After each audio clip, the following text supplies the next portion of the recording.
Mas aqui tem uma pergunta aqui também do Thiago, Fábio. Para quem pensa em começar nessa área de treinamentos, por onde começar e quais são as habilidades necessárias? Bom, vamos então dividir, tá? Vamos falar se você tem domínio do inglês e se você não tem domínio do inglês, tá? As coisas mais importantes na facilitação de treinamento é você saber fazer perguntas e você ter a escuta ativa. Então você vai... A facilitação da aprendizagem é uma coisa tão interessante porque não depende de você. Eu não tenho capacidade de ensinar ninguém a fazer nada, a aprender nada. Eu posso estimular as pessoas a quererem aprender. Então eu tenho que influenciar as pessoas para que elas vejam que aquilo vai ser bom para elas e elas queiram fazer. Essa é a função do facilitador de aprendizagem. Então, a comunicação ela tem que ser muito clara, tem que ser muito assertiva, utilizar dinâmicas em sala de aula, atividades, e a instrução da atividade é a parte mais importante, porque você tem que dar uma instrução clara, passo a passo. Então, por exemplo, se eu vou pedir para que eles vão escrever alguma coisa no post-it, eu pego o post-it, eu pego uma caneta e eu falo, bom, agora você vai pegar o seu post-it, vai pegar a sua caneta e você vai escrever em cada folha de post-it uma palavra que se refere a isso. Pode escrever quantos post-its você puder no prazo de 2 minutos. A gestão do tempo é muito importante também. Então, dando essa instrução de uma forma bastante clara, bastante direta, as pessoas elas não vão ter dúvidas sobre o que tem que fazer. E elas, então, acabam se engajando. Outra coisa, o adulto ele tem que saber o porquê que ele está aprendendo aquilo. Qual que é o objetivo? Como que ele vai aplicar isso no seu dia a dia? E a gente está ali para ajudar as pessoas. Eu quero que elas sejam mais produtivas. Elas sendo mais produtivas, elas vão fazer a empresa produzir mais, vão ter oportunidades também de poder ter a sua ascensão na sua carreira profissional, né? Então, eu não estou ali simplesmente para cumprir uma tabela e, olha, o conteúdo é esse. Né? É diferente, por exemplo, do que acontece numa faculdade, infelizmente. Sim. E chega lá, olha, tá aqui na lousa, copia, ou então tá aqui projetado, tira uma foto e tal, é isso e depois vai cair na prova. Não, no dia a dia da empresa não tem prova. A prova é você fazer aquilo. O resultado, né? O resultado, exatamente. Então, respondendo aí o Thiago, né? As coisas mais importantes é saber fazer pergunta, porque você vai explorando aquilo que cada um já sabe e vai construindo em cima desse conhecimento deles, vai utilizando essas habilidades e você tem que levar em conta os aspectos biológicos que estão em jogo no aprendizado. Você sabe, Renato, quanto que a gente esquece depois de 20 minutos de receber uma informação? Quantos por cento a gente esquece? Não sei, talvez 30%? Você tá otimista pra caramba! Cara, a gente esquece 42% em média. Isso não é o Fábio quem está falando, isso daí chama-se curva de esquecimento de Ebbinghaus, que era um matemático alemão que em 1865, se eu não me falha a memória, ele fez esse estudo e chegou a essa conclusão, né? Se naquela época era 42%, hoje deve ser menos até do que a gente retém, porque é muita informação que nós estamos processando. Depois de 1 hora, a gente esquece 56%. Depois de um dia, a gente esquece 2/3 da informação. E depois de uma semana, não vão lembrar nem o nome da pessoa. Vão falar, tinha um gordinho aqui fazendo um negócio aqui e tal, usava óculos. Então, é isso que as pessoas vão lembrar, né? Mas nem sabe bem o que era, coisa e tal. E aí a gente tem que levar em consideração que esse fenômeno, ele é esperado, ele é natural, e eu tenho que reverter essa curva do esquecimento. Se eu estou trabalhando num treinamento de um dia, eu tenho que constantemente revisitar os pontos que nós já tivemos anteriormente no mesmo dia e gerar uma conexão, como que eu vou usar isso.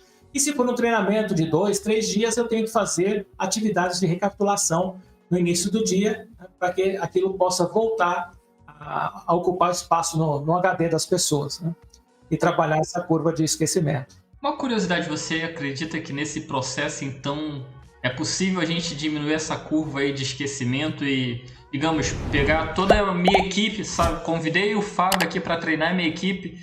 Eu consigo que elas entreguem todo esse aprendizado no resultado da minha empresa?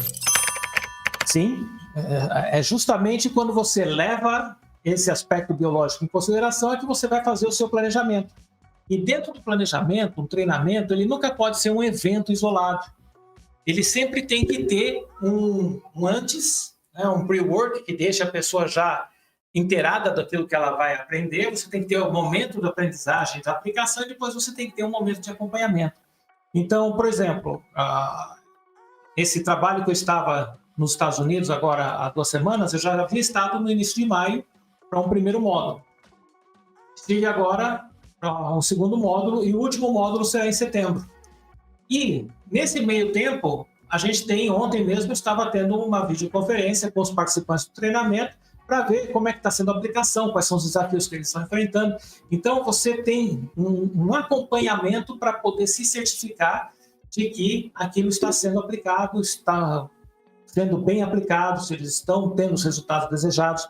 Né? Porque um treinamento que é só um evento, às vezes a gente tem, por exemplo, os treinamentos que são obrigatórios, por exemplo, de uma norma regulamentar, né? NR15, alguma coisa que fala sobre ergonomia e tal.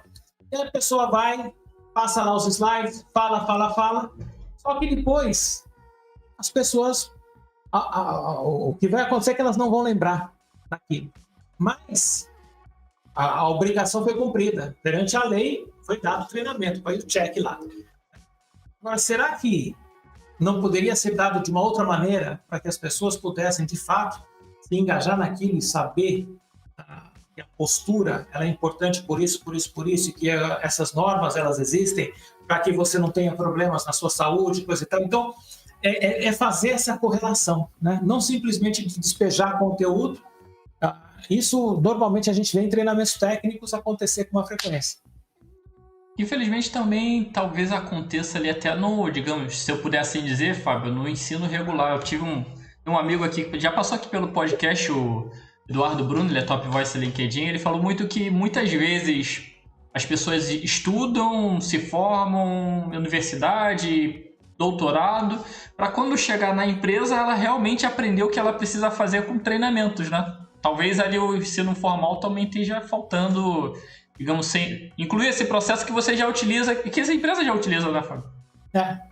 Eu dei aula em faculdade também, numa época em que eu não tinha essa agenda doida ainda, e depois já não dava mais por causa que a universidade ela exige uma frequência definida e eu não tenho. Então, eu tenho, por exemplo, o meu personal trainer, a gente marca semana a semana por conta da agenda. Se eu estou viajando, se eu não estou, então é um pouco diferente. Mas naquela época que eu podia dar aula na universidade, eu chegava, o problema maior qual que é no sistema de ensino?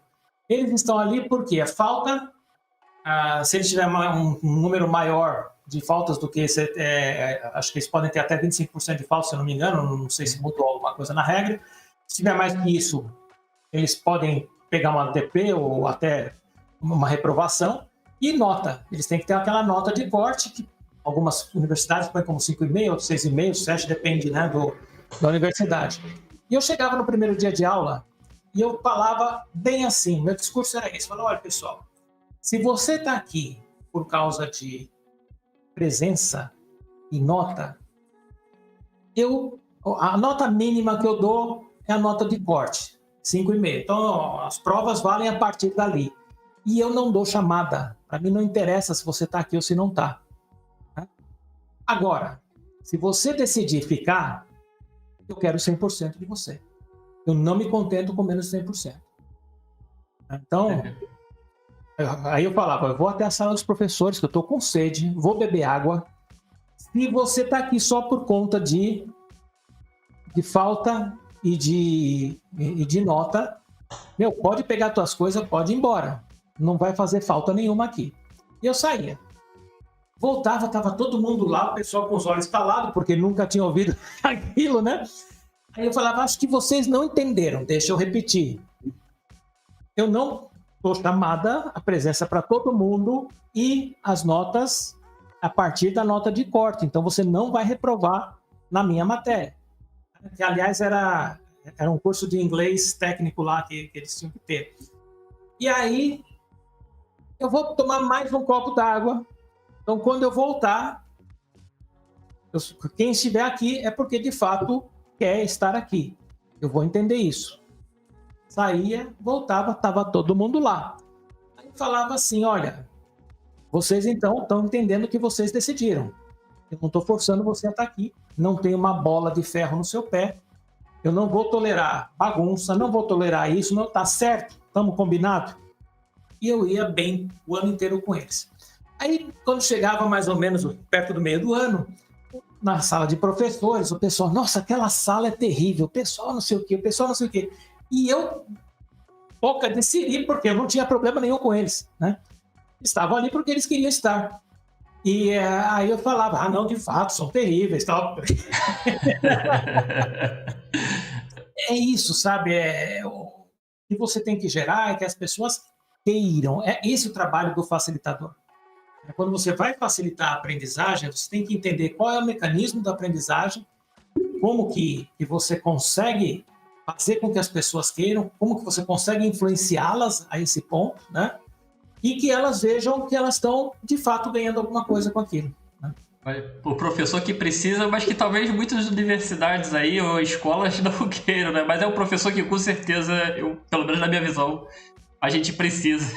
Eu já dei muito treinamento para professores de universidades em termos desse aprendizado ativo, que é o uso de problem-based learning, né? O aprendizado baseado em problemas, o aprendizado baseado em projetos.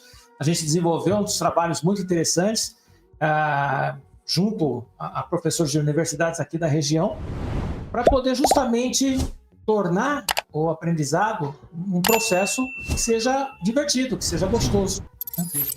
Como deveria, né? Como tem que ser, como né? Deveria, como tem que ser. Compartilhando aqui, ó, só a Jéssica também deixou aqui, ó, várias histórias, culturas e muitas conexões. Ainda tô aguardando aqui qual é a história que não pode sair, acabar o episódio, sei que o Fábio compartilha aqui com a gente, tá?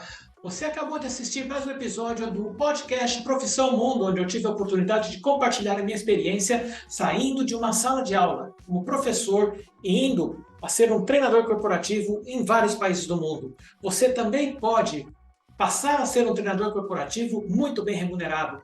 Clique aqui embaixo e obtenha mais informações.